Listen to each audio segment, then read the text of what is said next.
Fuck them, by the way. Welcome guys to welcome guys to We Don't Know Ball. Again, basketball edition. With Retro and Justin. What Jules is mad about this week. Nah, all right, we're not. This is my safe space kind of podcast. So like I like to kick because this is something that we started and like I take care of this. So like maybe I'll lie down on the black couch maybe a little bit later and bitch and moan about it. I hope it's the black couch I thought of. Okay. No, anyways. whoa! You don't lie down on black couches and talk about your feelings. I've seen that video. Onwards. I usually skip that part. Anyway, Yeah, exactly.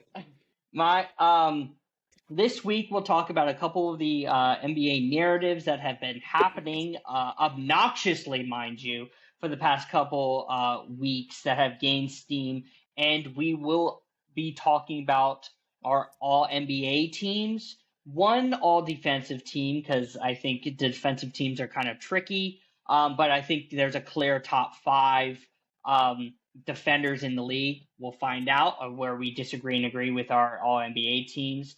Talk about the MVP conversation. Talk about Lakermania, and where we'll end up by the end of the year. Would Lakermania also be one of those fraudulent topics you want to talk about? I mean, we could absolutely talk about that off rip because that is one of the things that has pissed me off for the NBA. And this is where it clearly shows. In the media, obviously football and basketball play during the same times. A lot of the same media members watch football and watch basketball. But because football is this in-between period where basketball is getting most of the most for their season, they come back in February and March and start pushing these bullshit ass narratives. One narrative that they've been pushing: the Lakers are contenders. News to me, because last time I checked, they still can't fucking guard shit. And they're playing this gimmicky ass gap defense against these teams that can't shoot, and they're winning games. So, right. So, before we get into the other stuff, are the Lakers legitimately contenders, or are they fraudulent? Retro, you can go. Yeah, I just this is actually kind of close to my heart. I remember early in the year there was this team that was playing pretty well, but really the only reason they were winning is because no team could shoot against them. And it was like anomalous almost how bad these teams were shooting against this team. And this team went on a very long streak. It was like 6 games. It wasn't that long, but it was a long streak of games. Very long streak of 5 games. Yep. Hey, it was like but long enough that it tricked a lot of people into believing that team might actually be really good. And then all of a sudden, reality kind of crashed down to earth when this team had to play other really good teams that could shoot really well. And I just wonder if the Lakers are not headed towards the same path. I think that when the Commanders played basketball. My thing is, when you're relying on Luka to literally be superhuman in order to win you games, and then B, you're also banking on the fact that teams just can't shoot against you, that doesn't play in the playoffs. It just doesn't. Like that's not, you're not gonna get that lucky.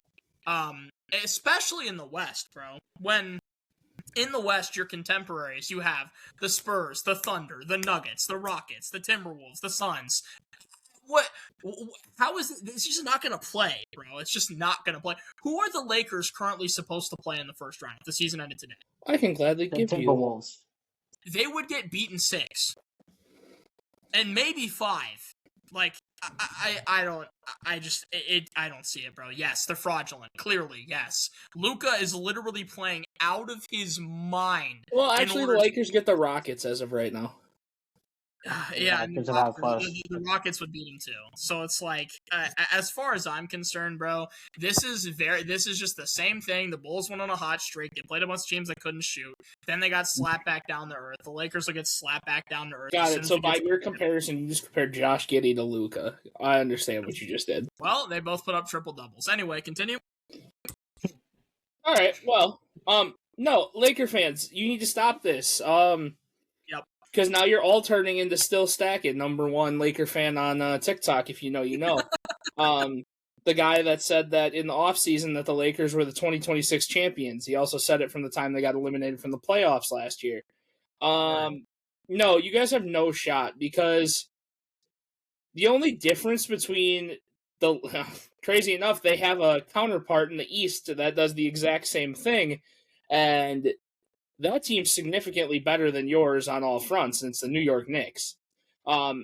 Defensive gaps, you guys don't outscore defensive gaps the way the Knicks do.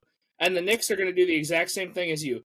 You're going to get your high hopes going into these last 15 to 20 games, and you're going to get to the first round and get belted by whoever you play, whether it's in 4, 5, or 6 games. I don't see either of these teams making a 7-game series or competitive with anybody they're playing. Especially if the Knicks play the Hornets, they're cooked. It doesn't matter. So I don't understand where this high hope of Luka's good enough to carry us to a championship, let alone him winning an MVP. So I just don't understand it. Like, Laker fans, I guess enjoy your time in the sun, but sun's getting real low. So I actually like this better. It'll make it more painful when they inevitably collapse. yeah, and then we'll just hear the more delusion, bro. It's going to be the Dallas Cowboys in the NFL. 7 champions, baby. It's going to be the Dallas Cowboys in the NFL. That's what the Lakers are getting on. They're on the Cowboy fan depression cycle. It's our year. God, we suck. Oh my God, we strung a few games together. Oh my God, we missed the playoffs or got in and got eliminated in the first round. Let's be sad. Let's look forward to the draft. Oh, we did well in the draft and our preseason rankings look good. It's our year.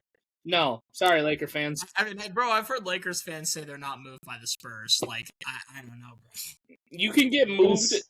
You can get moved all the way to vacation by the Spurs. What are we talking about? I'm telling you, bro, you can get moved to Cancun. Yeah, and this is what I mean. I'm just going through a couple of their last games. A lot of the teams that they're playing, they're playing at this gimmick defense where they're gapping against these non-spacing teams. They played Houston twice. They're not a good space team. Miami has, spurts where they're good, but spurts when they're not good. They played a compromised Denver team. They played the Warriors, the Kings, the Pelicans. So there's a lot of stuff where it's like, yeah, you're winning against teams that you should be.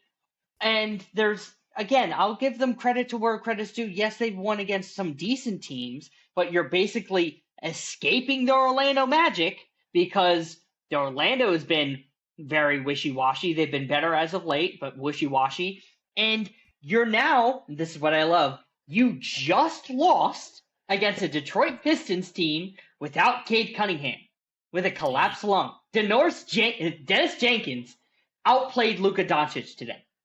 That is your MVP, Lakers fans. You're going to sit here and tell me that your MVP just got outplayed by a backup point guard in his first start. 2 points on 29 shots, by the way. Yeah, so it's like, I sure hope he's getting you 33, 8, and 8 when he's shooting 29 shots. Like, this is the thing, is that even though they lost by 3, majority of this game, they were down by 10 to 15, and they're getting outplayed by a lot of the role players. Mind you, shout out Detroit for playing as good basketball since Cade has been down. They've looked really, really good. Shout out to them. But Lakers fans and Lakermania, Luka-mania, and we can segue right into this. This is not your MVP because we got shit on our page for giving criticism to Cade Cunningham because the inefficiencies that he's had, right? The same type of shit was happening to Luka Doncic through 4 months out of the year. Even though he's a better scorer than he is, better from the mid-range, better at the rim, he relies heavily on his step-back 3. And we just saw it because through these last 8 games, he's been shooting fucking 50-45 and like 8 or 78 splits, but he's been shooting like 42% from his step back threes. This game alone, he was like he shot volume threes, but his step back three wasn't falling. He heavily relies on that. That is not good for a playoff setting to do. He needs to change his game, and this game, the Lakers are heavily flawed. He should not be top 2 in MVP, in my opinion. There's just better players that have better arguments throughout the totality of the year than Luka Doncic. How do you guys feel about the MVP conversation about Luka? Yeah, I agree. It's kind of just what you were saying, just to piggyback, like, people are kind of, the MVP has always been a narrative award. It's the same thing in football too, where people are just like, well, it's the end of the season, time to pick our MVP, and they completely ignore the first half of the whole season. That none of that happened. And that's kind of what it feels like, because realistically, like, okay, let's say you have Luka second. You're like, listen, Jokic didn't play, enough to me, whatever be the case. I just, I don't know if he deserves it. Fine. Okay, let's say that's the case. What is the argument for Luka over Shea? Like what? Luka scores like 2 more points on like 8% lower field goal. Like is that like what you've got? Like he's a better rebounder. Like Shea is putting up absurd scoring stats on crazy good efficiency when it comes to turnovers. Like this is like Michael Jordan-esque efficiency that we're seeing in his ability not to turn the ball over while still scoring at the rate he does. I just don't see the argument for Luka over Shea. I don't see it. I don't know. I got 3 guys over him, so I could care less at this point. It is what it is to me, and cool. Luka's had a great month, 6 weeks, whatever you want to call it, but like the inefficiencies, this team's ability to do anything consistently, like, cool. You've had a hot streak for a week and a half. You guys have played great basketball, but a week and a half isn't 82 games, so I'm just kind of over it. Yeah, I'm in agreement because for my MVP ladder, again, I have Shea. I was saying that Shea should have been unanimous until I know you guys don't like advanced analytics, but I think the person that should be taking first place votes away from Shea is a Victor Wembanyama. I do think Victor has a very interesting case when it comes to an MVP. And then Jokic, because before he got hurt, literally a goated offensive season all around in terms of efficiencies and all this kind of stuff. And then I have Luka. And it's like a lot of the Luka stuff is because of 2 things. People still think he should have won MVP in 2024, which I still find crazy.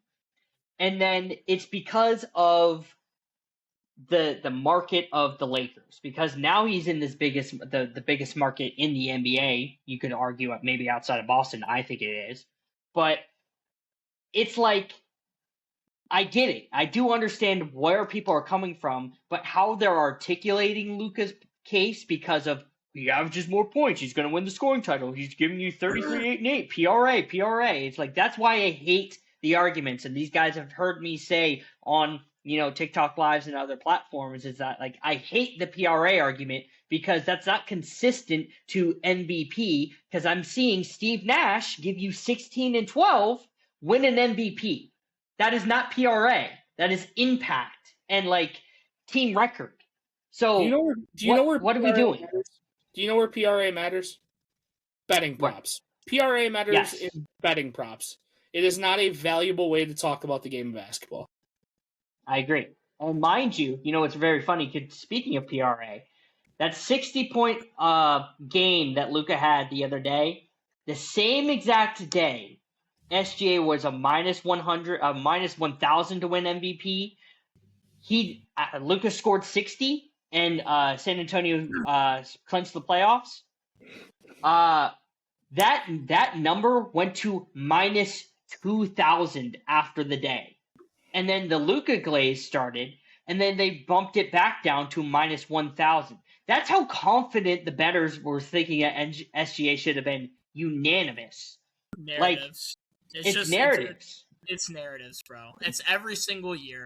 It's like when Tom Brady throws for 1,100 more yards than Aaron Rodgers, but Tom Brady has one bad loss to the Saints, so they give it to A-Rod. It's these stupid narratives. Thankfully, I think the NBA is going to be better than this and still give Shea his MVP. But It'll be the first MVP they've gotten right in 3 years.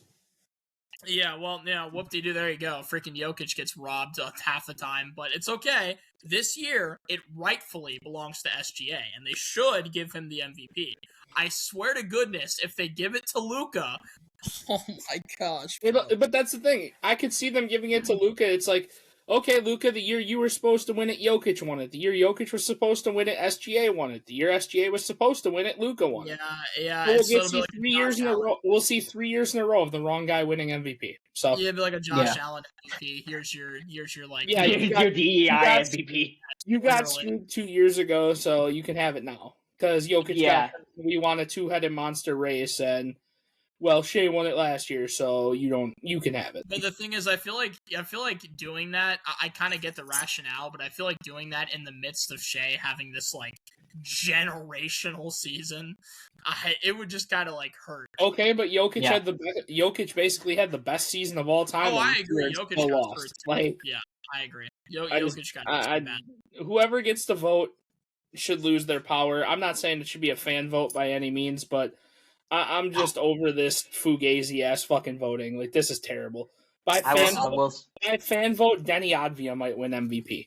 I was going to say, we do not want a fan vote because a certain person thinks that if there was a fan vote, Kobe would have won 10 MVPs. Not going to say his name. Kobe was the best player for 13 years. What are you talking about? I want to say, by the way, as far as this is concerned, I know. As far as the MVP is concerned, this is why whenever people bring up MVPs, I had somebody say that like if you don't have a certain number of MVPs, that means you're just automatically worse than another guy who has less. And I just feel like it's such a dumb. So we're turning MVP culture into ring culture. It's so reductive. It's such a reductive way of talking about basketball. I don't know. Yeah. I'm in agreement. Well, with that, let's just jump into our MVP list. We can start with them. That's fine. And then let's just work backwards on how you guys have it right now. So do you want to go 5-1? 5-1 like normal. And I want to preface this before we get started. Retro and I are doing an actual MVP list. Fuck your 65 game rule, NBA. We do not care. Yeah, literally. Like, we at this point do not care. You guys and your 65 game rule. I don't know why this was ever applied, why this is a thing, but if a certain player has enough impact to win an MVP, if they played 50 games, if they were the best player in the league for 50 out of 82 games, nobody else was better, and that's just the way it works. And that being said, Jules is doing God's work by making a list. Jules made an actual list. More power to him because these teams, this MVP list and his first, second, and third All-NBA team list are going to have some dog shit fucking scrub names on them. Yeah, and mind you, again, Justin, thank you for saying that in retro. Thank you for doubling down because you're going to see the difference between our lists. And I've been predicated on my platform, and people have known me for saying that the 65-game rule needs to be abolished. So when you're going to hear some of these nasty names, you're going to be like, well, yeah, if I play 50 games outside of 82, it's just better. Yeah, Jules' list is probably more important because it shows you how bad it's gotten, where, like, certain players are just kept off because it's like, well, they don't meet the threshold. I'll be honest with the viewing audience, I tried. I fucking tried. But I'm sorry, you can't tell me that somebody like a Paolo Banchero, Michael Porter, even a Michael Porter Jr. qualified, you can't tell me that these guys are deserving of an All-NBA third team because it's just not a thing that should be a thing. These guys were significantly worse than all of these other players. Somebody give Paolo Banchero his All-NBA team, please. Fuck. Here's the thing. This might be the year that he gets it, and he might not see another one. Yeah, that's also true. So, but, I guess... Retro, kick us off at your 5. I was going to say, so I typically kick it off. My number 5 is Kawhi. We kind of talked about this last time on the pod, but Kawhi is just putting up stupid splits, the best scoring of his career, and he is the sole reason why the Clippers, who have no business being anywhere near a play-in game, are going to be doing that, and they might actually make the real playoffs. They might get past the play-in. So yeah, Kawhi to me, easy number 5. I appreciate your number 5 there, but I'm gonna double down on what we literally just talked about. Number 5 is Luka Doncic. Again, I can't. You can give him a player of the month for March, for February. That's great. Let's go back to January and December basketball. Where was Luka? October, November, sure, give him a player of the month. He played really well. But like, you can't take 2 months off in the middle of the season when you're active and healthy and tell me that you're an MVP. Well, Shea is hurt and grinding his way to get back, then playing injured and going right back to the way he was playing after 2 weeks, not 2 months. I can't. I'm sorry. Laker fans, you're really starting to approach the level of Philly fans when it comes to sports. Jules can attest because he's from there. But I'm fucking over it. Like, you can't overhype and overglaze these guys. Luka is a generational talent. I want that to be clear right now. But Luka Doncic is the 5th best player in basketball, and if you can't agree to that, you're not watching the product. I agree with Retro. I have Kawhi at 5 as well. It's funny because he's actually on the verge of not even being eligible, but I do think he will because of just where the Clippers are in their situation. So I think that not necessarily that he's going to force himself, but I do think that he's healthy enough, or maybe he just ran out of trees to plant. I don't know. To be in the conversation for an MVP, and that shows wonders because he's having an offensively goated season for his standards. So I think he's number 5. Yeah, that's fair. For my number 4, here's the thing. I actually think 4 through 2 you could kind of order in whatever you want. Even 5 through 2. Absolutely not. But for number 4, I have Wemby. I get the argument for Wemby all the way up to 2.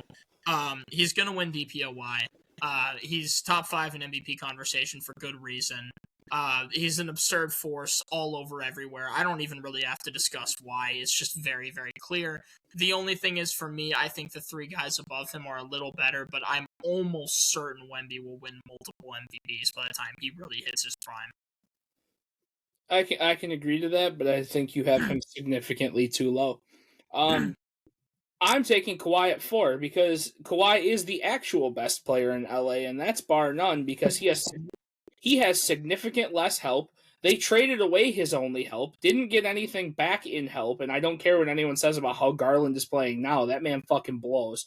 Kawhi Leonard is single-handedly dragging 13 other guys to a play-in spot.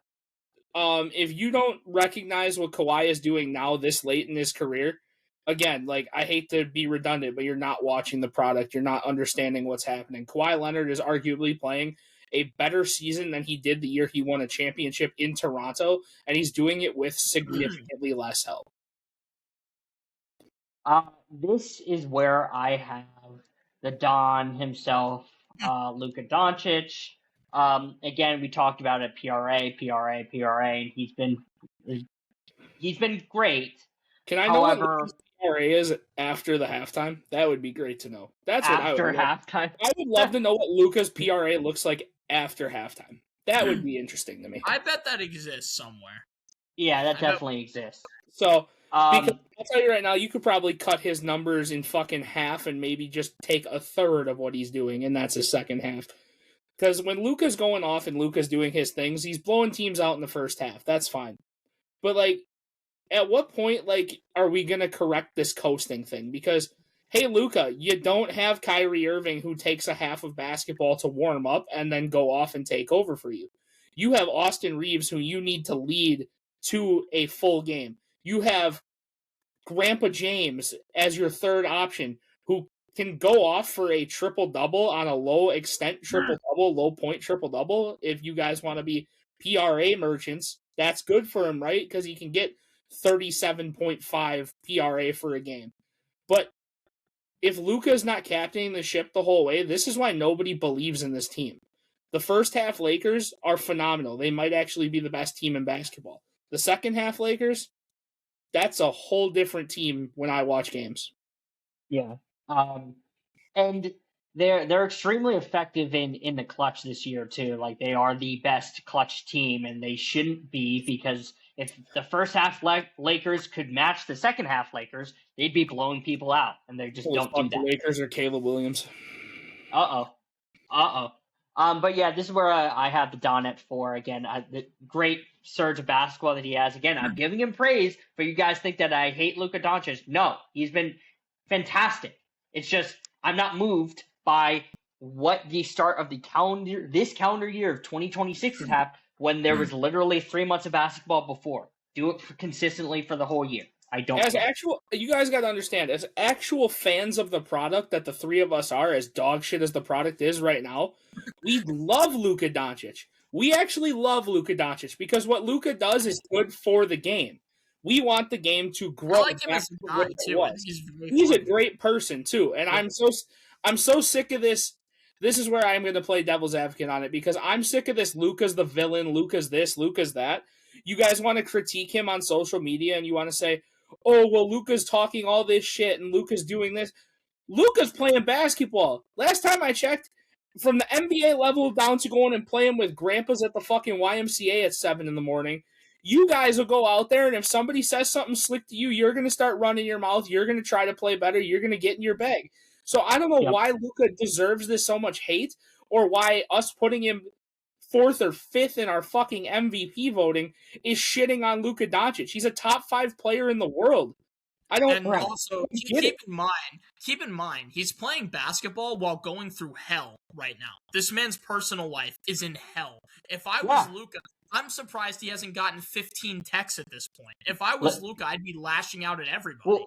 Well, you know, it's funny. He had 16. But then they rescinded it so he could play this game against the Pistons. They rescinded it just for him to lose to the Pistons to prove how soft the Lakers actually are. Yeah. So to be honest with you, Luka Doncic is starting to become the Josh Allen of the NBA. Because Luka's actually doing his job. He's not getting carried by anybody. Josh Allen had someone to carry the load. Austin Reeves? I wouldn't say that's as much of a carry job as what James Cook did in Buffalo, but that's here nor there. So that being said, number 3 is where I have the Don. Again, I do not hate Luka Doncic. I like him a lot. I think he's fantastic. He's been absolutely prolific for the past at this point 5 or 6 years. He's amazing, incredible player. I just think that the top 2 are kind of in their own tier of, and they have been for years now. So as far as that's concerned, it's kind of like, when you race against Michael Phelps in the Olympics, you're not really racing for first, you're kind of racing for second, third, and fourth. That's kind of how I feel about the top 2 versus everybody else. So this is where I have Luka at number 3. And Retro, I agree to an extent, but this MVP is based off of this year, which is why I have Nikola Jokic at number 3. Jokic was in this conversation, but there just tends to be this certain alien who is playing his game, but slightly better and slightly faster. I have nothing negative to say about Nikola Jokic for the simple fact that I still think he might be the best basketball player in the world, but he's just not my top 2 MVP for this season. He also loves horses. Loves horses. Big horse guy. Yeah. Big horse guy. Justin, this is where we're in sync. This is where I have Jokic as well. And and I'll say this again, is that I think that when he's healthy, he's the best player in the league. Absolutely. However, he got hurt. And those games when he came back, mind you, again, getting it back to the 65 game rule, I'm truly convinced he did the same thing of what Tyrese Haliburton did last year, making an All-NBA third team, and came back early just so he could win awards. And that's what has happened. We're clearly showing, because Jokic has just not been the same efficiency-wise. He's way up on his turnovers. Where he's made the living for the past 5 years, that little non-restricted area floater that he's had, he's been, since the injury, it's been lower than usual. Like, you can see something has been off. But if he didn't get hurt, he would be number 2. And I also care about impact. And there's another guy in here. We talk about impact. It's in a different stratosphere. And there's also And I also want to mention, there's also certain things that I want to clarify with this whole Jokic thing. It's not just Nikola Jokic, quote unquote, inefficiency by looking at the stats. Teams are starting to play him differently, and if you don't realize that, then there's a problem because they are starting to get more physical with him. Not in Lou Dort's extensive get physical, but they are starting to get more physical with him. They are starting to move him around. So it's not that he's playing worse. I think teams are actually finally starting to adjust to his game, and we're starting to see his numbers drop the same way that Giannis has started to drop when teams started to build the wall, when Giannis felt unstoppable. So teams are starting to figure out little tips and tricks. Jokic is still going to get his, and he's still a threat to go for a insane triple-double every night. It's just that teams are starting to get a little smarter, and they're trying to pressure him a little more into making those errors, and I think that's what we're seeing. Yeah. Okay. Yeah, no, I'm Right, as far. Yeah. So, moving on to the number 2. This is where I have Jokic. The way in which I view this, and I think that you guys would actually agree, is that yes, he has been worse coming back from injury, but it's not like he's not still putting up insane nights, like pretty consistently. It's just not to the level of where it was before, because before the injury, I would argue he was easily MVP and probably putting up one of the single greatest offensive seasons we've ever seen. Maybe the greatest. Like, it was absurdly, Which would have been beating himself last year. Yes. And I also want to say, because I was going to say this earlier, and I forgot to point this out, but I think it also kind of shows him coming back early. There's the whole narrative he doesn't care about basketball. I think it actually kind of shows how much he does. He wants those awards because he views it as, being told by the people that watch the game that, he is one of the best. And I think he does care about Horse shit. Awards mean more money means more horses. Which is part of it, but I and probably most of it. But I do think he cares. But that being said, Jokic is still superhuman. It's just that now he kind of looks like a little less like God, and also to me, it's just like, while Jokic is otherworldly, the guy at number 1 this season has been nothing short of a season since Jordan. And as far as that's concerned, I cannot ignore that. I know a lot of the time I get labeled on this app, and honestly not as much anymore, because I think people have seen how, see how my opinion has shifted.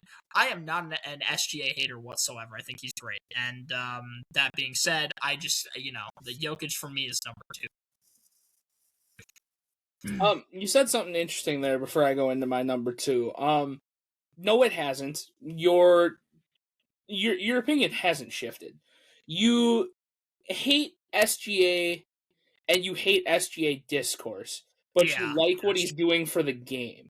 So you do still hate him. I want that to be clear. That is, you are not the number 1 hater. You are by far not the number 1 hater anymore, but you still don't like him. So I'm fine with him. I hate the discourse.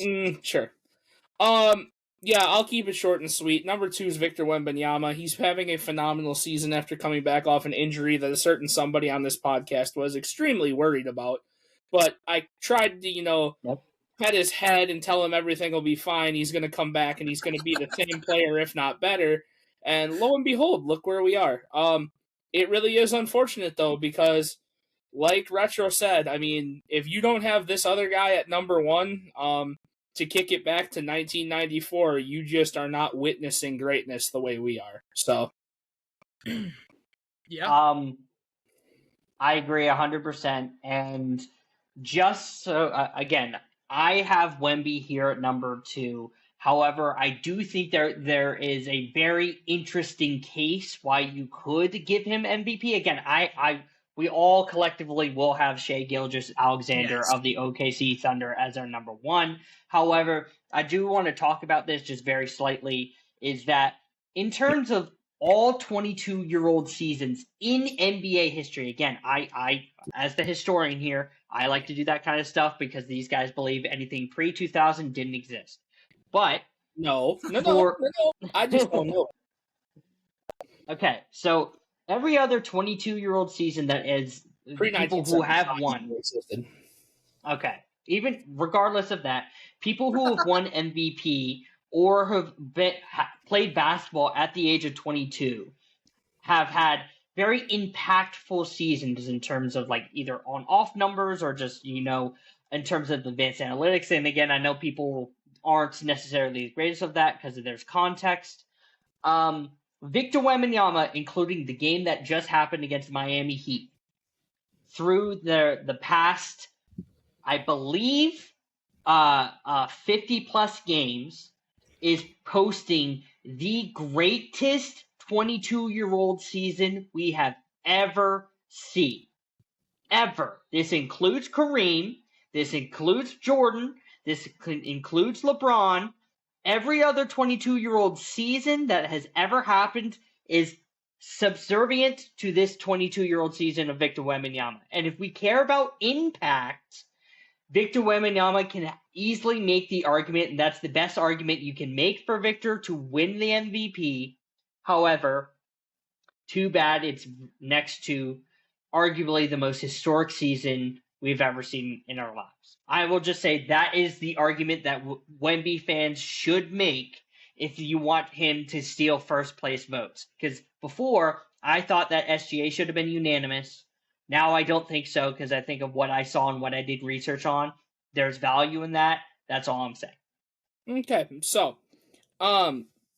there's absolutely, Jules, I'm sorry, you can find this offensive all you want to. There's absolutely no value in what you just said right there. You're staking a claim on an MVP based on what this kid will do going forward with impact.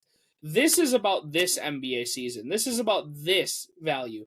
What he does at an age does not fucking matter. Because what you're doing right now with saying, oh, his 22-year-old season is so much better than all of these NBA greats of all time, you're stacking him up against it. So therefore, you're giving validation, and I know you don't want to hear this, but then you're giving validation to all these bronze sexuals that want to say, oh, well, nobody's done this at 40. Nobody can do this.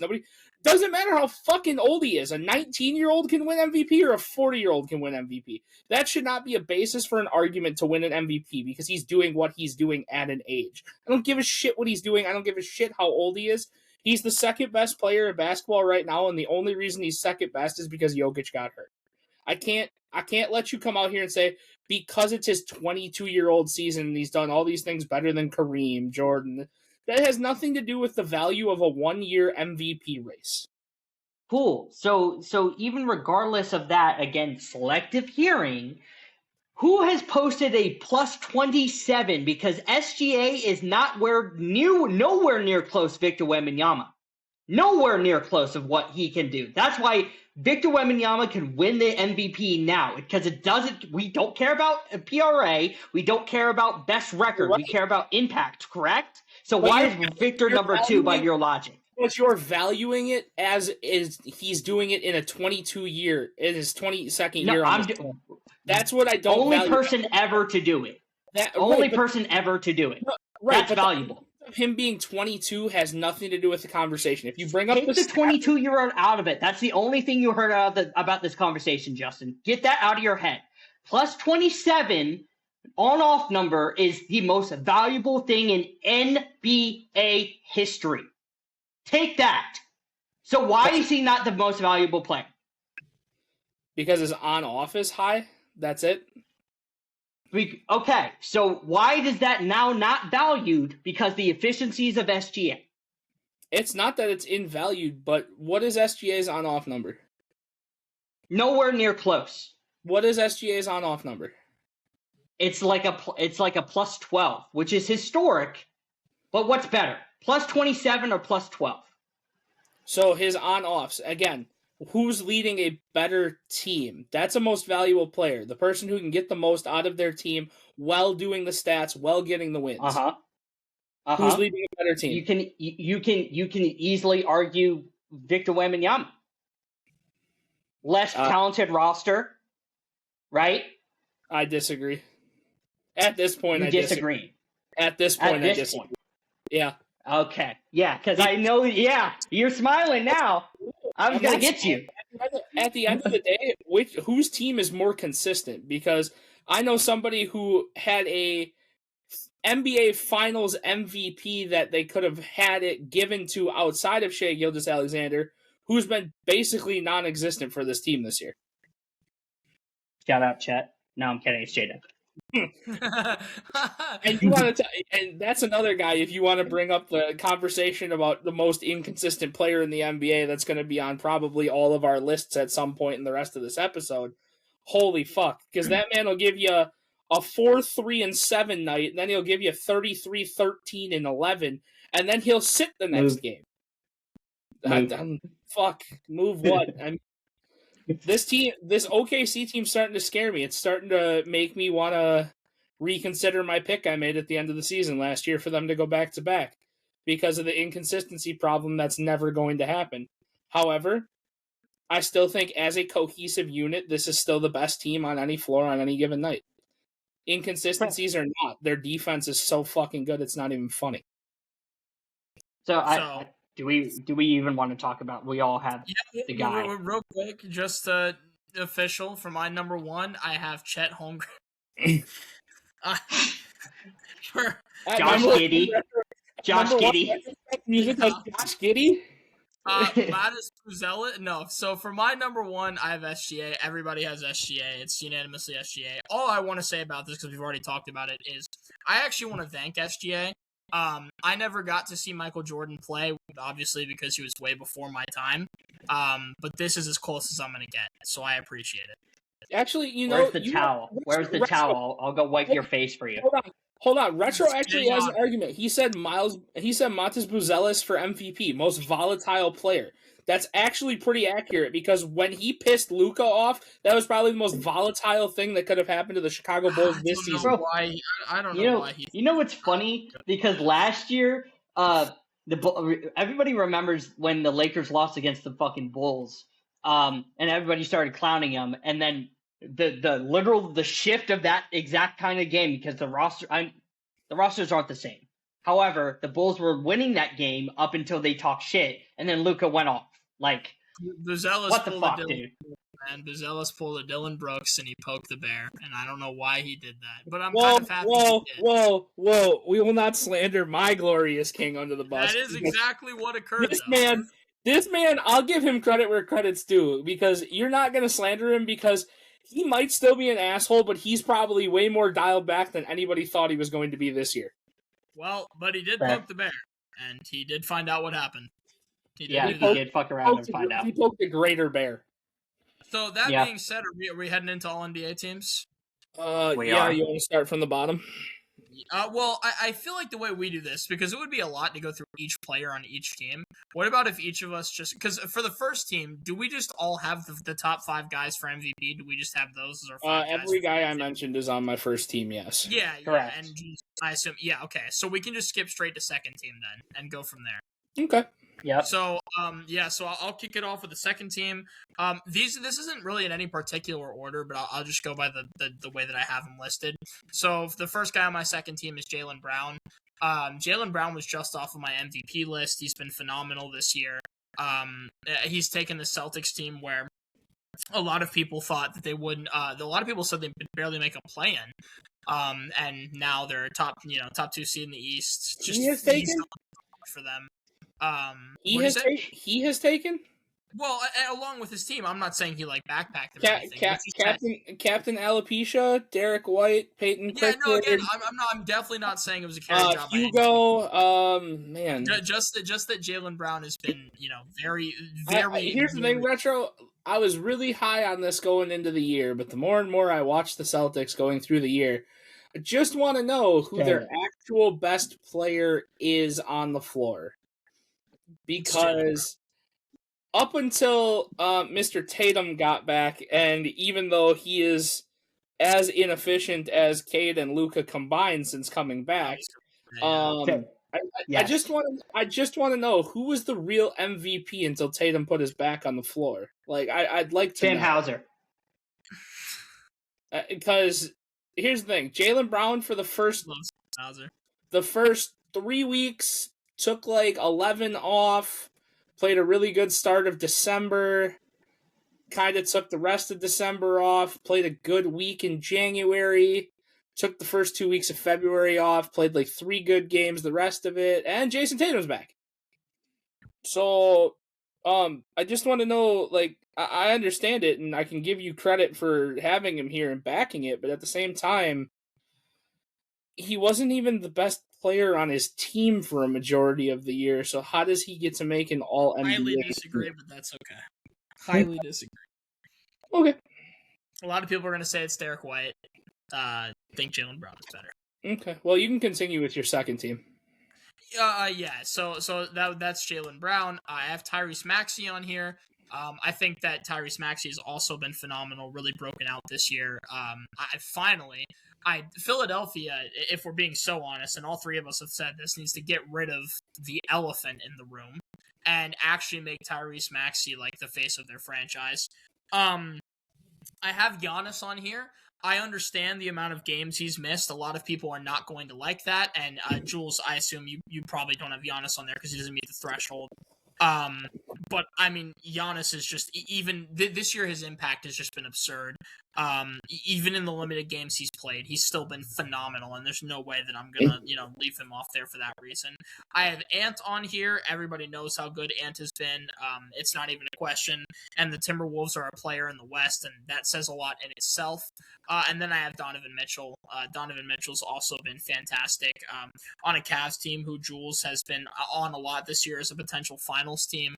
And even as much as Jules hates giving Donovan Mitchell credit, still gave him a lot of credit this year. So that is my second team. We've got 4 guards on there and 1 forward, but such is life. I almost just decided to pick a fight with every player you named, but my list is pretty similar, so I can't lie. Yeah. I just like arguing for the sake of arguing because you can argue the Tyrese Maxey thing. You brought it up with Joel Embiid, but you could also argue that having a second, not elite, but great guard has opened his game up a little more. Also inconsistent guard.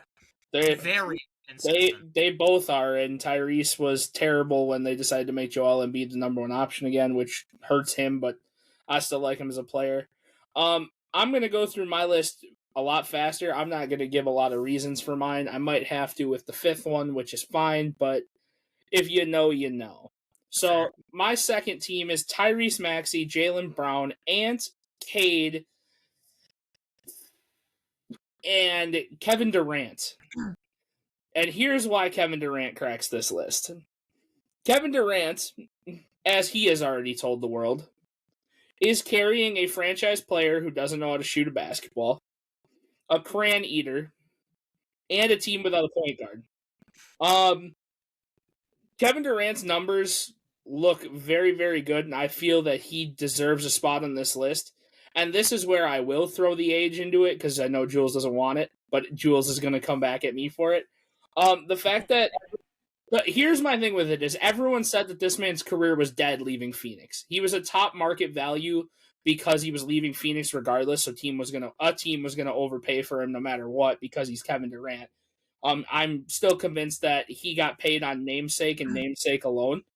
But Kevin Durant is playing better basketball than he did any year in Phoenix. It's almost like the 3 years in Phoenix were a refresher for him to come and decide he wants to play basketball again. So I think that with what he has around him and his ability to, I guess I would say at this point, carry the team as far as it has, is why I'm giving KD credit on team 2.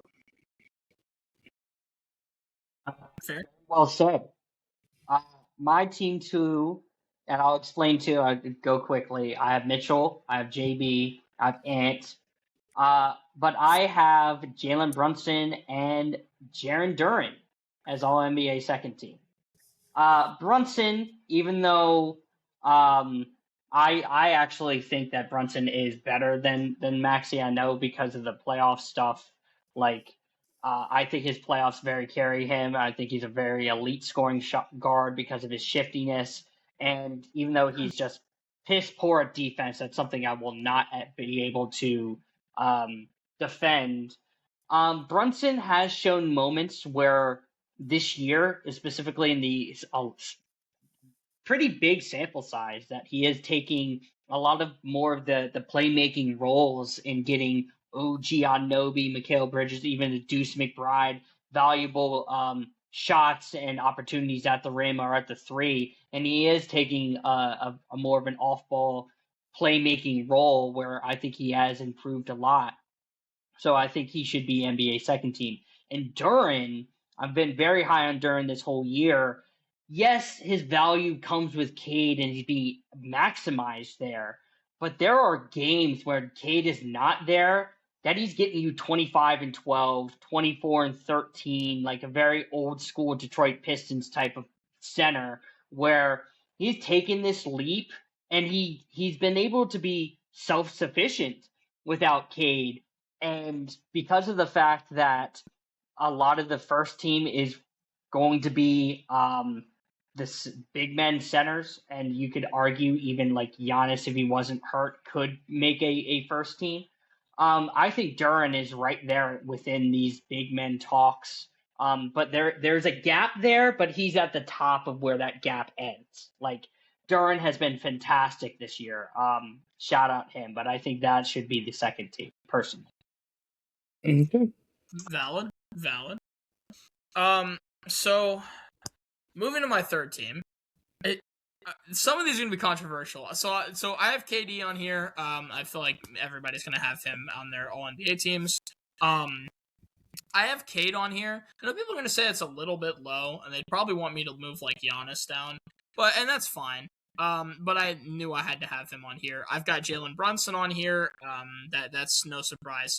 So the other two on here. The first one I have on here that I don't know if everybody will agree with is Jamal Murray. Jamal Murray, to me, has been so needed for the Nuggets. He's taken such a step up in Jokic's absence, and I feel like he's played like an insane role. I think he's averaging like 25 this year. He's been very, very needed for this Nuggets team. And it kind of shows like that, yes, he might be the Robin to Jokic's Batman, but that doesn't mean he's, not an all-star, and in this case, a borderline all-NBA caliber player. So I have him here. And then my last one, another one that people might not like, the soon-to-be Rookie of the Year, Con Knippel.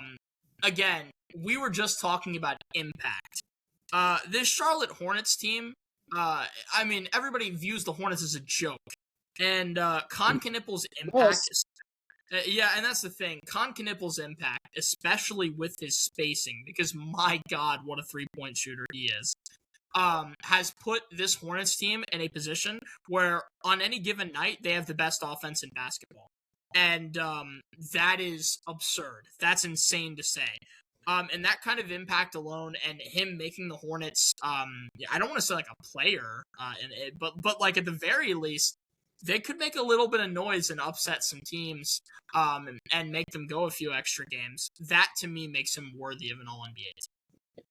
Yeah, here's the thing though, is part of me hates the impact conversation, and you guys know that because you guys know who the most impactful player on Charlotte is, and I'll keep saying it until the cows come home. It doesn't matter about scoring output. When you talk about impact, it's Miles Bridges, and he's literally the heart and soul of this team. He's gotten LaMelo to buy in. He's gotten Brandon Miller to look slightly better over the last month.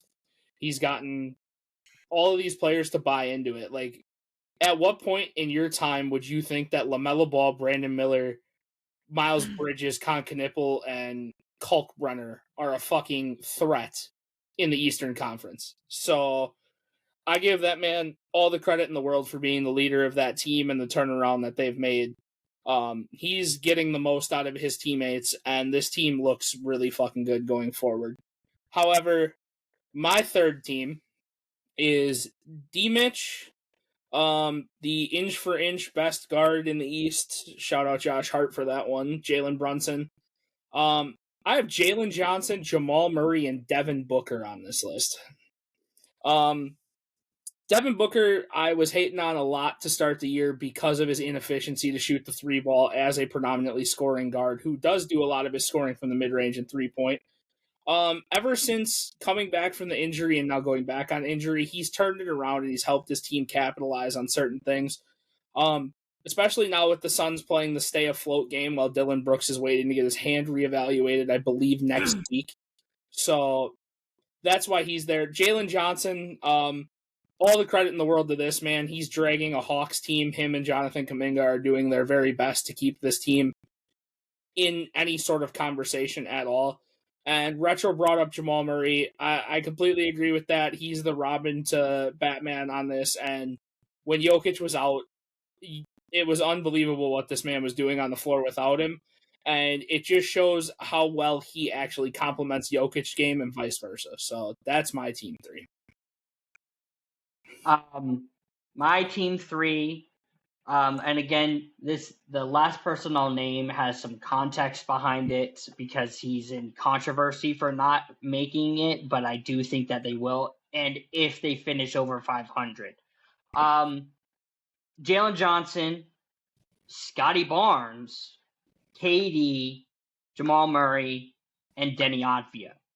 I'm not a Denny guy, and I'm not a Jalen Johnson guy, and Johnson has actually been hurt as of late with the streak that they have been on. So they've been putting up points without Jalen Johnson, so that's kind of bad for his case. But Denny, same kind of thing where he got super hurt, and then once came back, he's looked kind of wishy-washy. But he was making a strong case in the middle of the year that, okay, Drew Holiday went down. I think we're talking about valuability. He's the most valuable person on the Trailblazers that's currently playing, because we all know the 3-point god Damian Lillard is there, but he's not playing this year. Then he took over the reins and was able to give the Trailblazers team a strong case of being a play-in team and could possibly be a dark horse into a playoffs if they do win a play-in. So I'll give credit there. Katie and Murray, both you guys said very, very awesome.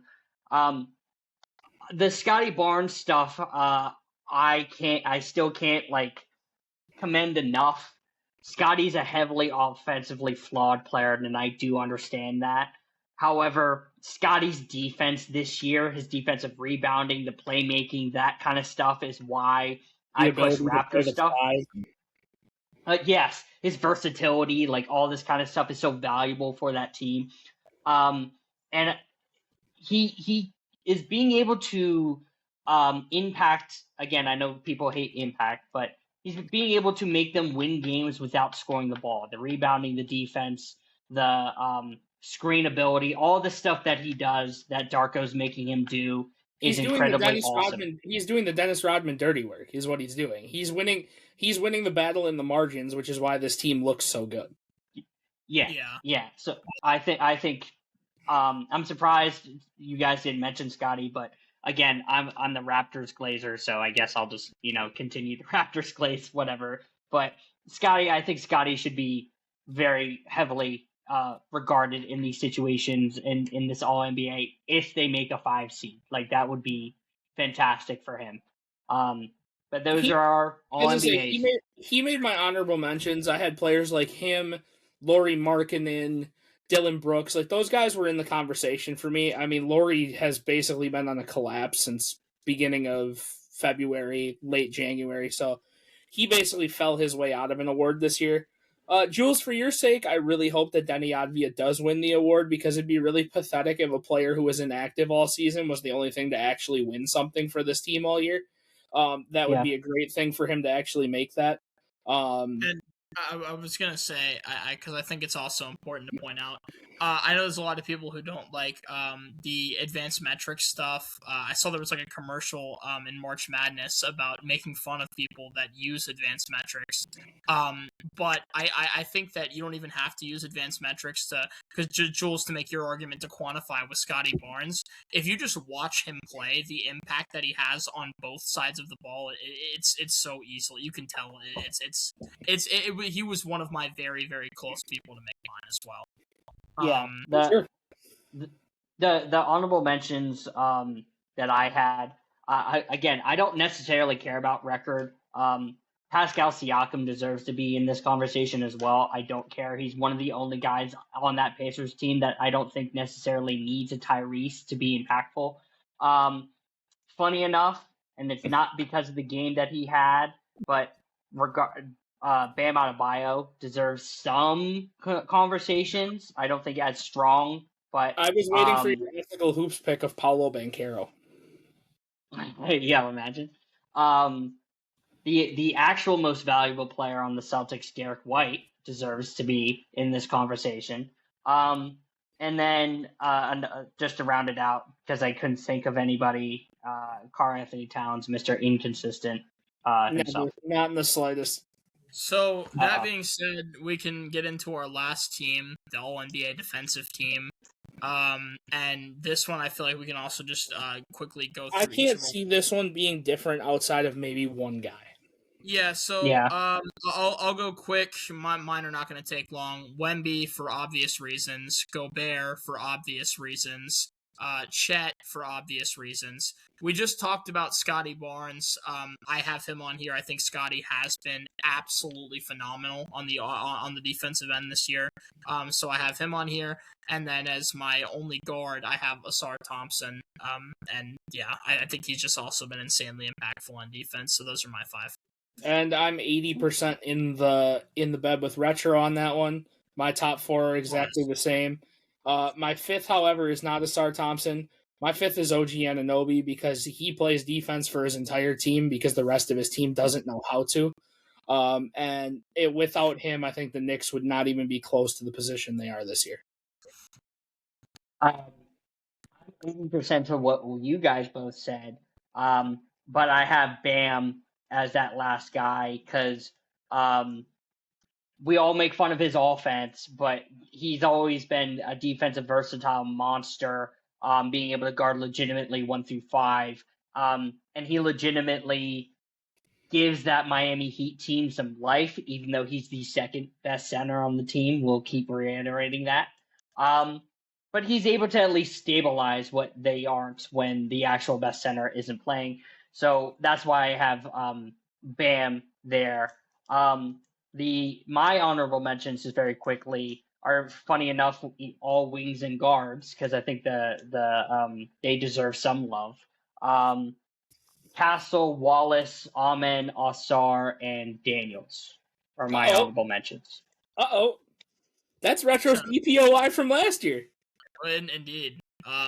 Unfortunately, his steals dropped from 3 to 1.9, which shows you how historic his season was last year. Outlier season. Weird. Yes, which desered DPOI. Yeah, the 1.9 is the outlier. The 3. but I also want to say, just shout out to Khalil Ware. We didn't forget you. All right, if you ever come across this podcast, just know that we did not forget. Okay, that 83-point game did not point us to who really deserves to. Yeah, They actually combined for 83 points that game, mind you. Both Khalil Ware and Bam Adebayo. Yeah, there you go. There you go. Yep. So Jules, I think you said you wanted to talk about KD passing MJ and Braun passing Parrish before we get to March Madness. So yeah, because like there's been people on the app that's like, oh well, KD's now above Michael Jordan. He's solidified a better score, and it's like, really, like I think he's just a better shooter. Yeah, and like. I think, from my opinion, I don't like talking about the greatest scorers of all time because it's extremely subjective of what you value. But a lot of people have KD and MJ as their 1 and 2, or maybe they're 2 and 3 because people will put fucking LeBron in that conversation. As a Bron guy, I disagree. 3 and 4 because they'll add Steph in there. Yeah, right.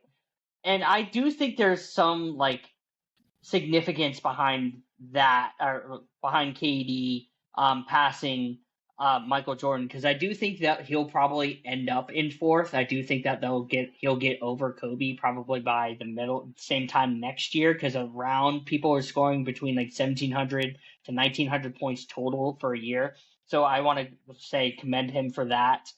But more importantly, again, coming from the Braun guy, can we stop overrating LeBron because now that he has the most games played all time, that doesn't necessarily mean you can add that to the record books of what LeBron has. Because, like, games played is cool, but nobody is putting Robert Parrish in conversations because he had the most games played ever. Like, we don't care about that. Like, I do think you can make the argument LeBron has the greatest longevity ever. That's cool. But, oh, now you can solidify it because he now has the games played argument. I think that's just very, like, dumb. It's just cool. It doesn't matter. He has a record, but, like, who cares? And fighting from the other side, Jordan fans, you do not get to use LeBron James has played the most games to justify, oh, well, this is why LeBron's above Jordan, because he played significantly longer, played more games, he had the opportunity to. You don't get to use that as an argument from your side to make your justifications any better. You can call it 1A, you guys can call it 1A, 1B, because I think that's what everybody should do. We're witnessing greatness on different scales with both players. I don't think one is greater than the other, to be honest, anymore. I think that Jordan has the edge in the ability to lead a team. I think LeBron has the edge to carry a team. It's a whole different level of what they're doing, which is why you should consider them 1A, 1B, and we should stop this argument of who's the best, because at this point, you don't have a best. You have these two in different generations doing different things to carry their team to championships. I'm over it.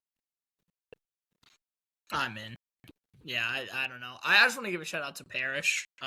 It's a lot of old heads that don't like the new game of basketball and they don't really give their approval or anything. But Robert Parrish was asked about it, and he said that there's no one more deserving than LeBron, and that he's very happy for him. And I think that's exactly how you should react when somebody breaks one of your records. So shout out Robert Parrish for being. Mind you, before we get into March Madness. That trio, that Celtics trio of Bird, McHale, and Parrish have been very vocal about the current game and then their admiration towards it.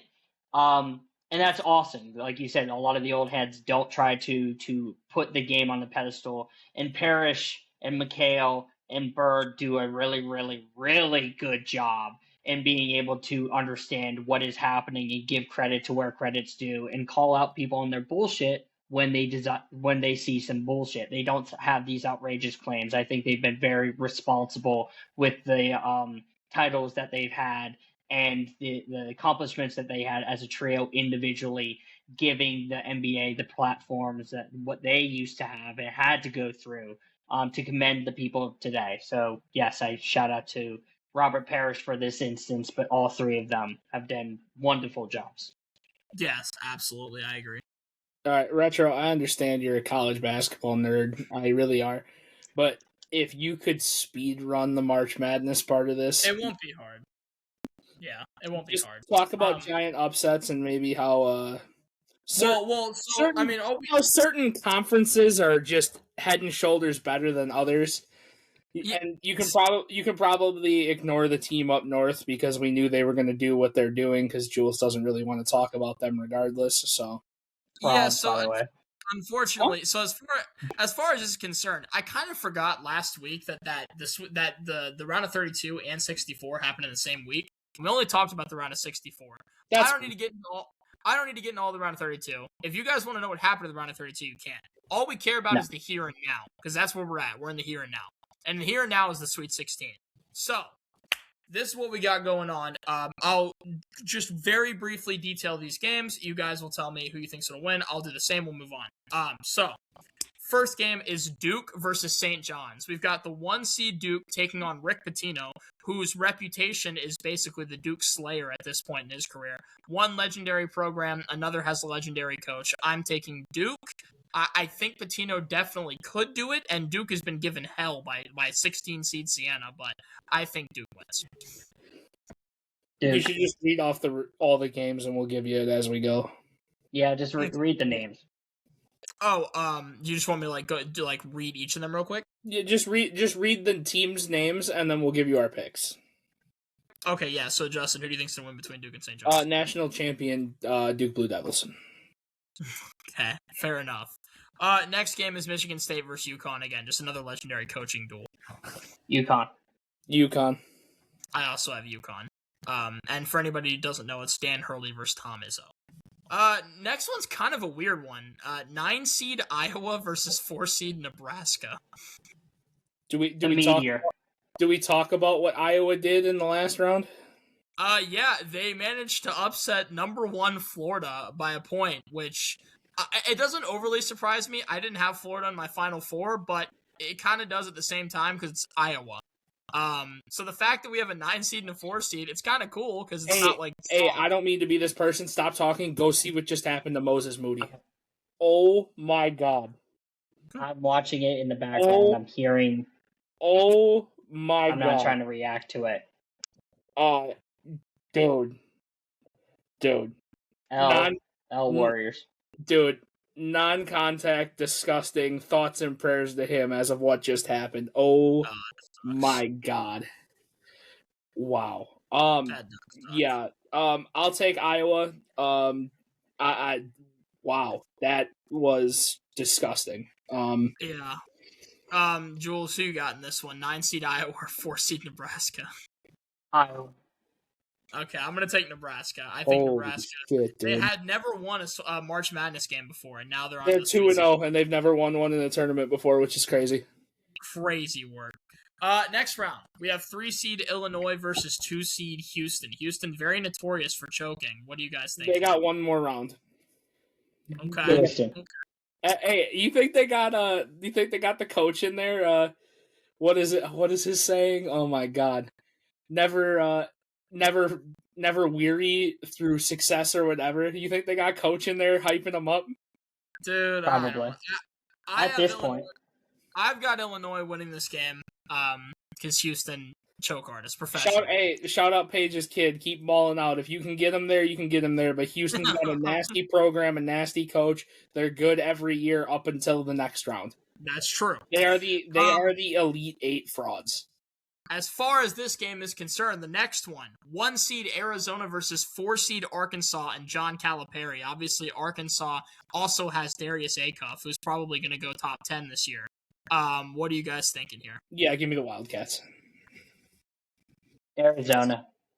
Yeah, I'm in agreement. Arizona, yeah. I have them as well. They might they, in my opinion, are the only team that can actually give Duke a run for their money. Yeah, no, that's fair enough. Acuff has been amazing. But shout out to Acuff for the 33s about to drop in a loss. I'm telling you, bro. The Dybonsa, unfortunately, had to go through the same thing. And speaking of Dybonsa, the next game, 11 seed Texas makes an appearance in the Sweet 16 after making it out of the first 4 against NC State, then beating Dybonsa, then beating Gonzaga in a surprise win in the last round. Another choke job for Mark Few. But now, 11 seed Texas gets to play another choke artist team, 2 seed Purdue. What are we thinking? Purdue's a football school. Get them out. Let's go. Listen, I said you thought I was joking when I picked the Texas team to upset. I have them going to this game and losing, but the way that they're playing right now, I'll take them. I'm good with my bracket's been chalked from day one, so we're good. I'll take Texas, but like you said, the context, a lot of the teams that they have played, I've all thought were fraudulent, and this is another fraud team. And now they're playing a choke artist, which is amazing. Yeah, so I'll take Texas here. Give me Purdue by 15 or 20, but if somehow they manage to choke... If Purdue wins, they win by 5. If somehow they manage to choke this game, it would not surprise me, and then Texas might somehow end up playing Arkansas if they upset Arizona, who's another choke team. So somehow Texas can find their way to the Final Four. In the next, next game is actually just gross, like, to me. And this is, to be clear, this is not college football. This is college basketball. We have 1 seed Michigan versus 4 seed Alabama. Oh, give me Bama. Roll Tide, baby. Roll Tide. This is just so gross. I'll be taking Michigan because Michigan is literally just belting teams. I mean, Michigan's going to win, but it's just... No, this is gross. Michigan and Bama 1-4. Ugh. Hey, I told you about what's his face, that athletic ass dude from their team, bro. He's going crazy this tournament too. Yeah. In the next, this is actually the last game of the Sweet 16. We have 6 seed Tennessee taking on 2 seed Iowa State. Tennessee has Nate Ament. He hasn't been great this tournament. And Iowa State last game against Kentucky, they beat them by 19, and Iowa State forced 20 turnovers. Yeah, I'm still riding with the Cyclones. Yeah, I'm taking Iowa State. So I'm in that agreement. will do it. When we come back to do this again, it'll be a Final Four conversation. Yeah, which is crazy, by the way. I'm so excited for this, for the rest of this tournament. And hopefully the Final Four gives us something interesting. I don't really want to say Texas is a Cinderella because that feels gross. I don't think they are. An 11 seed makes them a Cinderella. I disagree because they spent over $100 million on NIL this year, but I think. Do we dare? Hold on. You want to talk about NIL? Do we dare talk about Kentucky and their $222 million that they spent on NIL? That's also true. Kentucky spent. Do we dare play the NIL number game? On their roster alone, I think Kentucky spent $30 million this year. And this is. You actually can't get worse than what happened to Iowa State. It was a complete collapse. Mark Pope is cooked. That guy is out of there. And so, yeah, unfortunate for him. I will say, if 9 seed Iowa makes it to the Final Four and they get past, the Duke, St. John's, Michigan State, UConn gauntlet, I'm just going to say this right now. If St. John's doesn't beat Duke, Arizona's got to get there. Duke's winning it. I need somebody to beat Duke. But that being said, that is my March Madness. Justin, do you have any games on your phone? I have 3 of them today. Okay. I have two would you rathers that we're gonna fly through first. Word. Shout out to the Pick a Side pod because I just want to see what you guys say for these because I saw these both on their page and I'm intrigued to see what you guys say. So the first one, I'm just gonna hurt my feelings, and that's okay. I just want to see. I just want to see. Justin, we love you. Yeah, it's gonna hurt my feelings, but he does stack up well against a lot of these guys in totality. Okay. Would you rather Devin Booker edition? Oh, good God.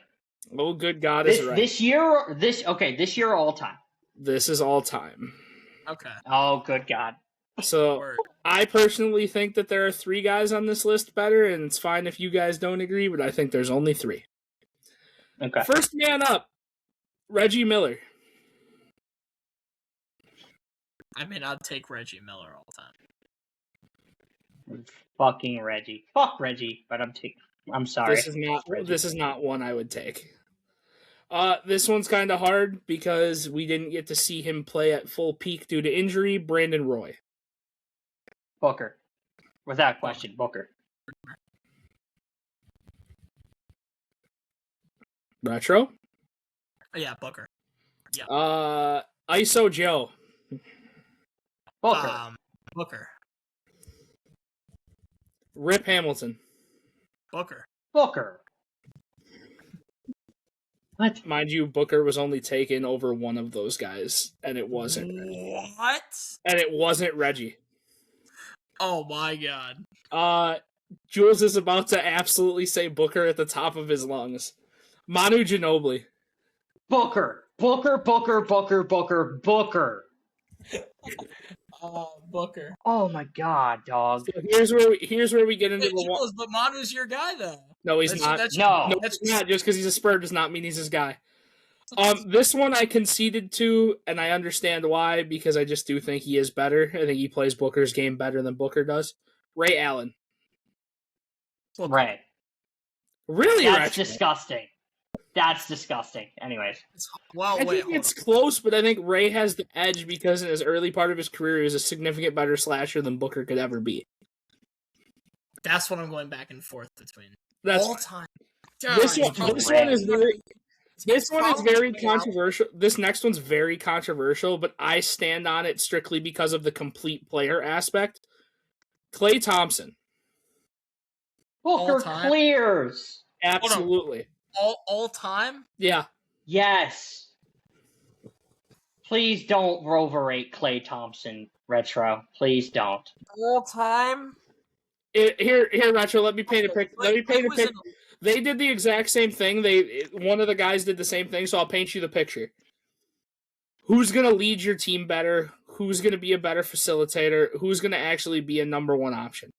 Who's going to be a more elite defender? Who's going to be a more valuable shooter? The defense actually isn't as far apart as you would think.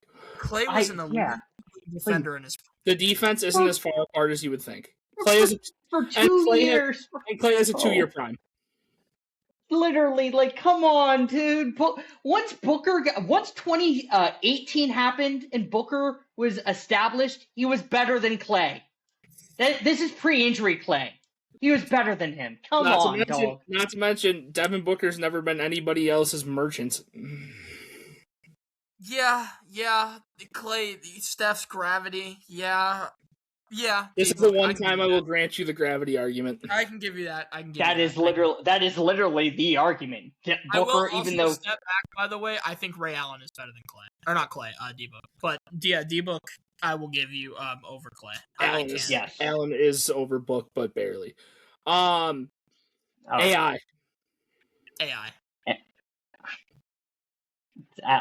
It's Allen Iverson. Yep. Yeah. And the last one, and this is going to be very controversial because you're really balancing peak or prime here. Tracy McGrady. Because Tracy McGrady might be on that list of the most overrated player in the NBA. But I still think it's T-Mac, though. I think it's T-Mac, but I don't think it's a lot it's closer a big gap. I was going to say, I think it's a lot closer than people would try to convince you to believe. Yeah. It is a lot closer. Yeah, I think if Booker withstaying the same amount of like efficiency for the next 3 years, because he's 28, 29, he'll be over T-Mac. Correct. The next one was due to current events. They put up a certain player who dropped 83 points. So would you rather Bam Adebayo edition? Jesus the first man up is Evan Mobley. This is all time, right? To be clear. Yep. Evan Mobley. Oh my god. Evan Mobley. I mean, Bam is probably better all time than Evan Mobley. Bam. Yeah. Zion. Bam. Zion doesn't play enough games. Cat. Bam. Oh wait. Oh. That's actually a lot closer than. It's pretty close, to be honest. Yeah, it is. For reference, they gave it to Bam. Yeah, but it's like the thing is, Cat is one of the greatest spacers. I'm telling you right now, they had Bam clear everybody so far. Okay, well, I think that's closer than they are making it out to be, but I would still take Bam. I agree. Still taking Bam? Yeah. Yeah. Alfred Sengun. Bam. Fucking Alfred Bam. Sengun. Too young. Yeah. This is where Jules is gonna probably flip, and I don't know why, but I understand. Jalen Duren. Bam. All time? All time? It's You have to go career for career. So Jalen Duren's been in how long? Bam's been in how long? You have to do it by what they've done in their career. Yeah. This season it's Duren. All time it's Bam. It's not close. Yes. This is where we got into some problems with them. Rudy Gobert. Oh. Rudy. Yeah, I would take Rudy. I think Rudy's defensive impact on its own is better than anything Bam can provide you. Okay. Yeah. Triple J. Probably Bam. But I don't think it's that far off though. And the last one, there's a gap. And the last one with defensive impact though, Jules, like JJJ is Bam players, I'm telling you. And the last one is Domantas Sabonis. Bam. Still Bam. Yeah. Okay. They had, I believe that they had Gobert as like the only one over as well. Jules, do you think that the Rudy is actually a significant gap? Because I think it might be. So, in talking to like actual people who like make lists up to 500 people, Rudy is it's not that big of a gap between Bam and Rudy, but like Rudy is still all time over him. Like Bam is around a lot of people's lists around like a gauge of like 175 to 200. Like he is still significant. So where's Rudy sitting at? around like 120 to like 150. Okay, fair enough. All right. So this one, don't think huge names here. I just want this to be clear. NBA Rookie of the Year winners. I figured it made sense since we were doing a list. We could do a list winner. Keep 3, cut 5. Yep. Okay. Pick 3, cut 5. First one up is Ja Morant. You're basing this off of their rookie year season, not their career. The rookie year alone. The year they won the award. I would personally cut this because I remember having conversations, and I solely think that Zion should have won. Well, I'm thinking in my head because like Magic exists, right? He's like an auto keep. I just said don't think of superstar names. Oh, that's right. You did say that. Never mind. I will tell you though, if you guys cut this, I'm fine with it. But this was probably one of the most entertaining rookie seasons of. Well, here's the other thing. Of the last Jules, like 20 years. Jules, here's the other thing though. If he's not putting superstars on here, then is this not like one of the better in the mid-range category? Well, you can also probably, but you can still quote unquote tax it because it was the COVID year. He also didn't even play a full season. I like that narrative because he was also phenomenal until the COVID thing hit, and he was basically carrying Memphis to the playoffs. Yeah, I mean, I like the narrative fair. That you're doing of the tax years, so we can tax LeBron's final that year. I agree. Sounds good to me. So we're cutting? Yeah. Okay. And LeBron's ring doesn't count. Continue. Malcolm Brogdon. I knew you were gonna put him on here. Malcolm Brogdon winning over Embiid and Saric. I knew you were gonna put him on here. Elite year. Malcolm did have a great rookie year. Yeah, he did. He did. And of course he did, because when you're coming from a program coached by Tony Bennett, and you're coming off of that kind of elite coaching. Oh my it god! Only makes sense that you would do that. Jules, you got anything we can wipe his face off with? And my cat. Unironically, I would keep Malcolm Brogdon had a excellent rookie season. I would keep, especially since we're not getting superstars on here. Jules, I personally like you said, wouldn't. You won it over Embiid. Don't care. I would not. I think there's been better rookies. He had great defensive impact though, too. Like Malcolm Brogdon's an elite defender. Sure, cut. I still want to keep, bro. It's a heck of a year, Cut. and I'm not biased whatsoever in this. I just feel like you cut are it. fine. I'm extremely biased. I still think we should keep. I need an answer. I keep. Cut. Keep. Talk it out. Cut. Talk it out. We're not Jules, talking this out. Wait, Jules, can you actually give me a reason why you want to cut it outside of the fact you played for UVA? No, it doesn't matter about the UVA. I don't think he deserved it. The only reason why he won it is because the amount of games that Embiid played, and then Saric overtook Embiid on the same team, and I think had decent impact that same year. Okay. So what's his argument over Saric? But do you think that in the greater scheme of mid rookie of the years that this is not going to be one of them? It's low. I think there's better. All right, I can grant you. We're cutting? All right, cool. That's fine. Next up, MCW. Shut up, Michael. Talking about aura? Talking about aura. Absolutely. So, if you want to go by narrative, Retro, I'm going to look you in your eyes when I say this. Triple-double on LeBron James' head opening night, the youngest player at that time to ever record a triple-double, and mind you, one of the actually most underrated rookies of the year of all time. And a good two-way guy. Doesn't he average 17, 6, and 6 that year? Isn't it a really good year? A really good year. Yes. Michael Carter-Williams is a good rookie of the year. And it's funny. I'm good with that. Hey, listen, he dropped a triple-double on LeBum's head. That's aura. All right, we're keeping that. Jules wants to bring up the aura word. I feel like I'm getting too old to use that. But probably one of the most impactful rookie of the years of all time, Tyreek Evans. Oh, that's tough. So the fact that he won it over Curry has aura behind it. And, it's funny, we're talking about narratives. The Kings fans were pushing Tyreek Evans, DeMarcus Cousins, Marcus Thornton, next big three trio. Who was their left-handed Marcus, shooter? They had a nasty left-handed shooter, too. I can't remember what his name was. It was... he had some weird ass name. He was a 2K merchant. I remember. And this is another one where he has a great year, right? Isn't it? CJ Miles?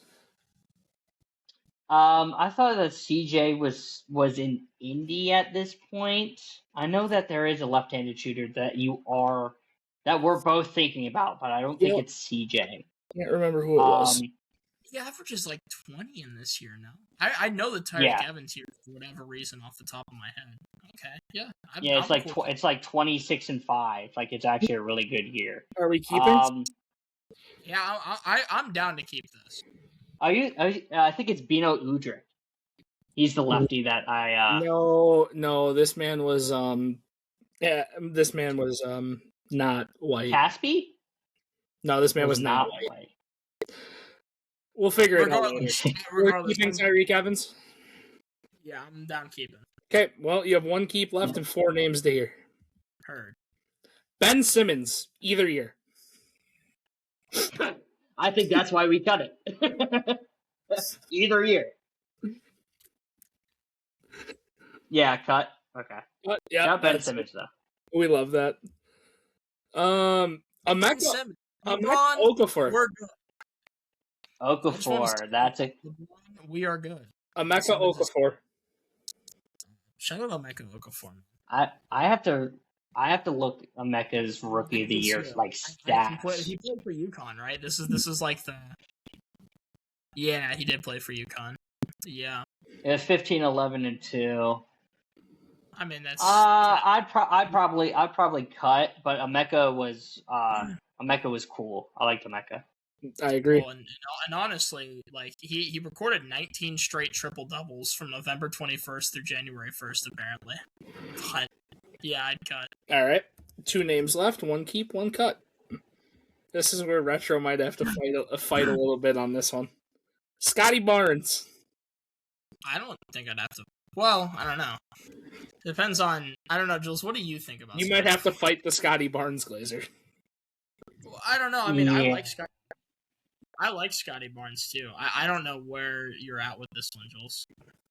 Well, Scotty's rookie of the year is cool, but I was gonna say I would cut it. I don't know if you would, but to keep this in frame, like I didn't start becoming a Scotty Barnes glazer until like this year, because I was very out on Scotty. Name, Scotty Barnes. Jules, I feel like you have a specific like affinity for defensive-minded players.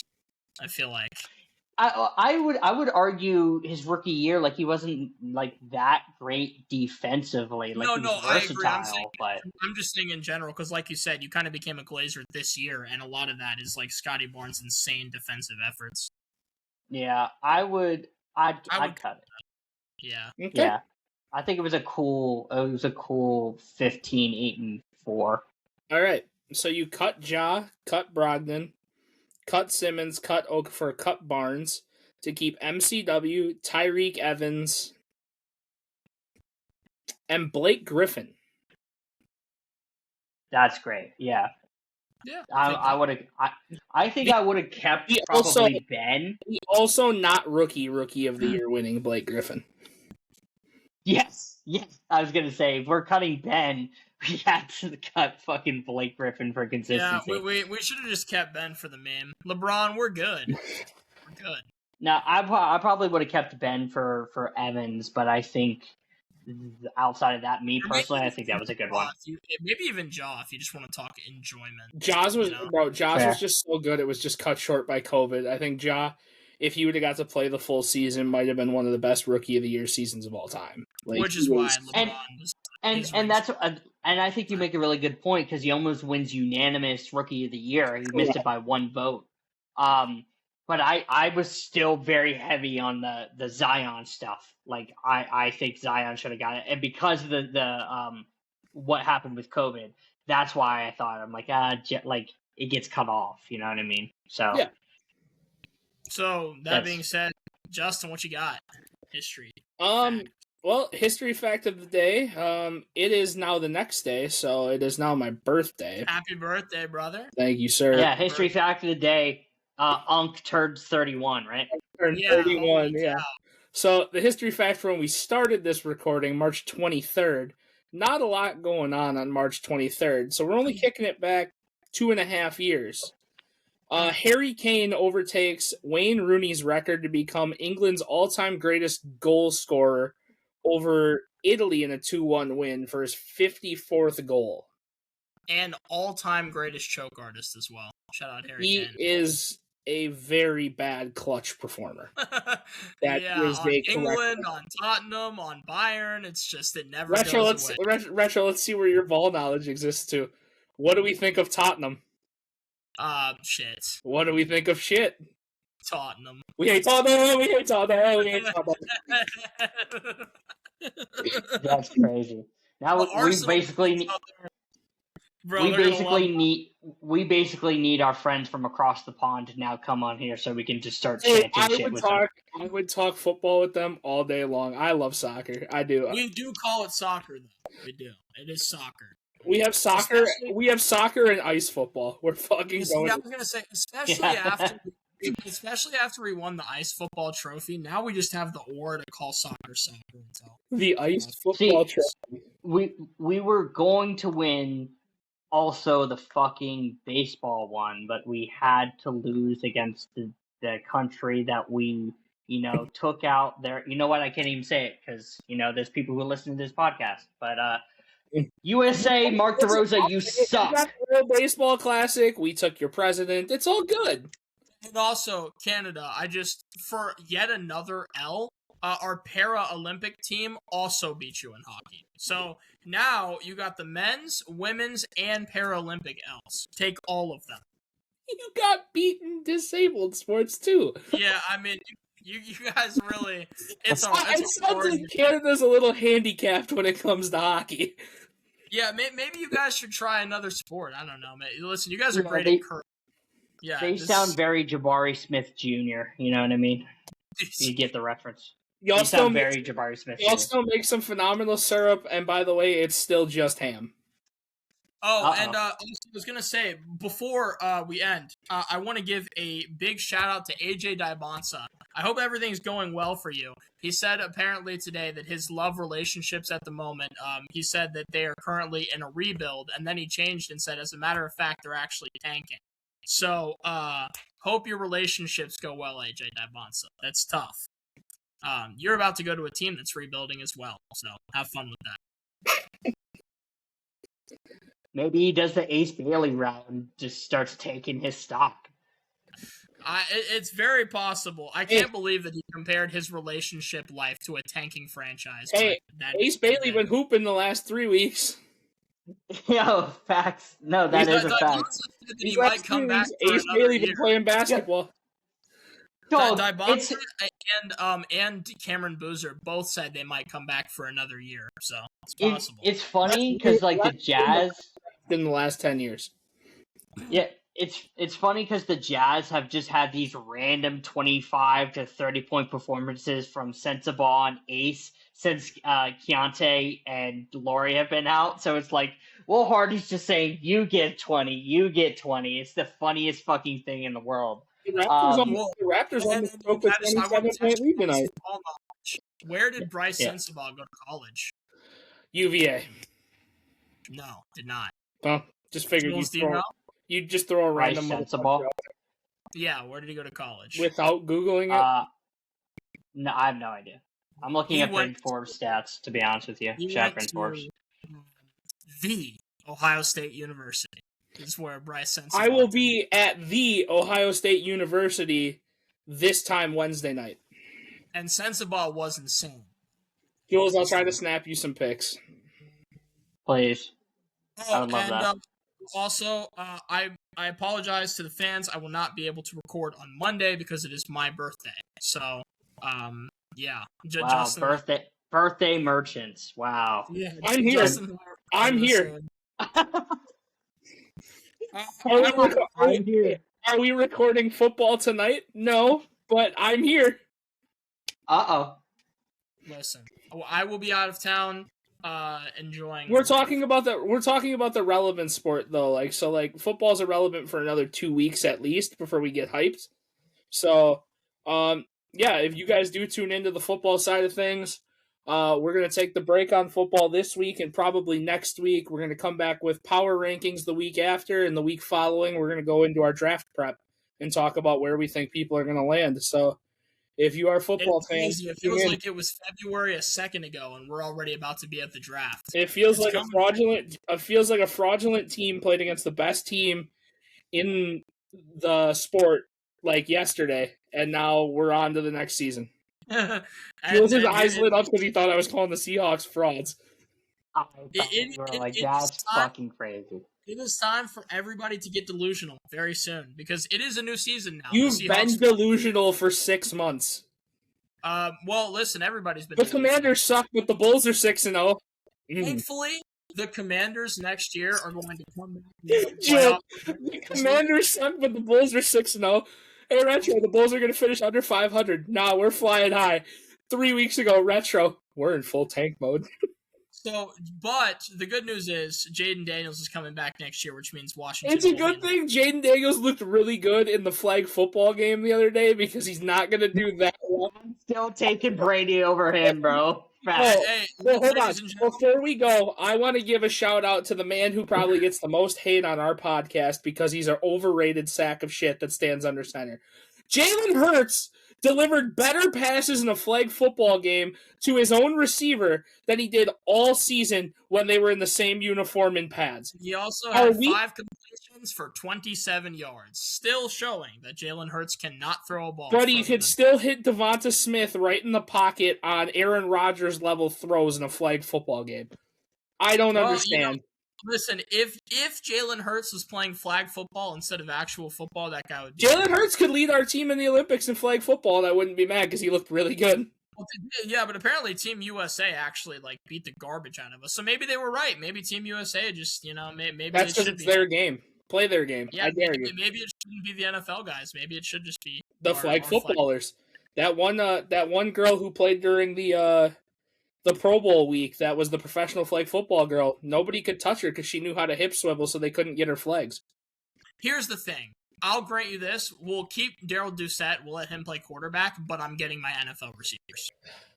Or an NFL quarterback with regular receivers? No, because it's got to be NFL receivers for their agility, because no one... Listen, if you send Justin Jefferson on a streak, good luck. And he gets underthrown by some plumber, then they're going to be really pissed off. Yeah, well, that's why you have Daryl Doucette, the GOAT. Greatest flag You heard it here first. Flag football players are plumbers. And with that, that's the We Don't Know Ball podcast.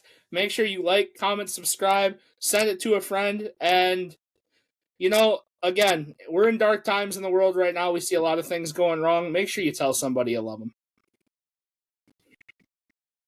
We'll see you guys next week. Peace.